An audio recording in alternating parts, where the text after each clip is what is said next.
Hi guys, അസ്സലാമു അലൈക്കും. ഇത് പണ്ടത്തെ ഒരു ഡേ ഇൻ മൈ ലൈഫാണ് കേട്ടോ. അപ്പോൾ രാവിലെ തന്നെ നല്ല ബീഫും നല്ല ദോശയും കൂടിയാണ്.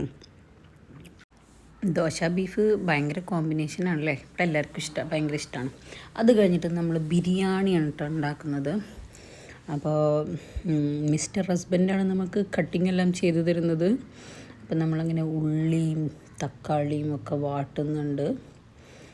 ഉള്ളി ആദ്യം വാട്ടി, പിന്നെ ഇഞ്ചിയും വെളുത്തുള്ളിയൊക്കെ വാട്ടി, തക്കാളി ഇട്ട്, പിന്നെ ബീഫിട്ട്, അത് കഴിഞ്ഞിട്ടാണ് നമ്മൾ കുക്കറിൽ ചോറ് വേവിച്ചിട്ട് അതിലേക്ക് മിക്സ് ചെയ്യുകയാണ് ചെയ്യുന്നത് കേട്ടോ.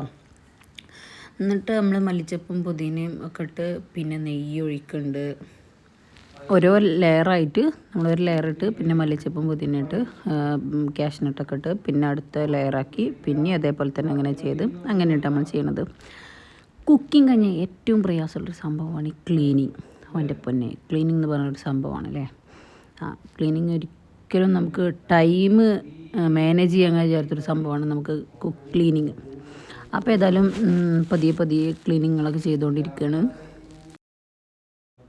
അതിൻ്റെ ഇടയിൽ നമ്മൾ ദമ്മിട്ടത് അടിയിൽ നമ്മൾ നന്നായി ഒന്ന് ഗ്യാസ് കത്തിച്ചിട്ട് അതിൻ്റെ പ്രഷറൊക്കെ മുകളിലേക്ക് വരുത്തുന്നുണ്ട് കേട്ടോ.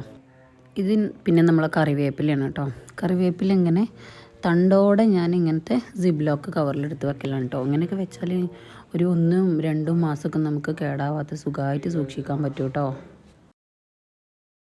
പിന്നെ ഒരു സംഭവം കാണിച്ചു തരാം. നമ്മൾ ഇങ്ങനെ പാക്കറ്റിൽ നിന്നൊക്കെ എടുത്ത സംഭവങ്ങൾ നമുക്ക് പിന്നെ ഇങ്ങനെയൊക്കെ വെക്കുമ്പോഴൊക്കെ അത് മറിഞ്ഞു പോവുകയൊക്കെ ചെയ്യൂല്ലേ. അപ്പോൾ ഇതുപോലത്തെ ഒരു സംഭവം കൊണ്ട് നമുക്കിത് ടൈറ്റ് ചെയ്ത് വെച്ച് കഴിഞ്ഞാൽ ഇതൊരിക്കലും പുറത്ത് പോവില്ല കേട്ടോ. അത് ഭയങ്കര യൂസ്ഫുള്ളായൊരു സംഭവമാണ്. ഞാൻ ഫ്ലിപ്കാർട്ടിൽ നിന്ന് വാങ്ങിയതാണ് കേട്ടോ. അത് കഴിഞ്ഞ് നമ്മൾ ക്ലീനിങ് തുടർന്നുകൊണ്ടിരിക്കുകയാണ്. നമ്മൾ ഗ്യാസ് സ്റ്റവ് എല്ലാം നമ്മൾ തുടച്ച് നല്ല വൃത്തിയാക്കി എടുക്കുന്നുണ്ട്. ഇത് പണ്ടെടുത്ത് വെച്ച ക്ലിപ്പ് ചുമ്മാ എടുത്തിട്ടു എന്നുള്ളൂ കേട്ടോ. ഇപ്പോഴത്തെ ഡേ ഇൻ മൈ ലൈഫ് എന്ന് പറഞ്ഞാൽ തികച്ചും വ്യത്യസ്തമായ ഡേ ഇൻ മൈ ലൈഫാണ് കേട്ടോ. ഇൻഷാ അല്ലാഹ് തുടർന്ന് വരും. Okay, by.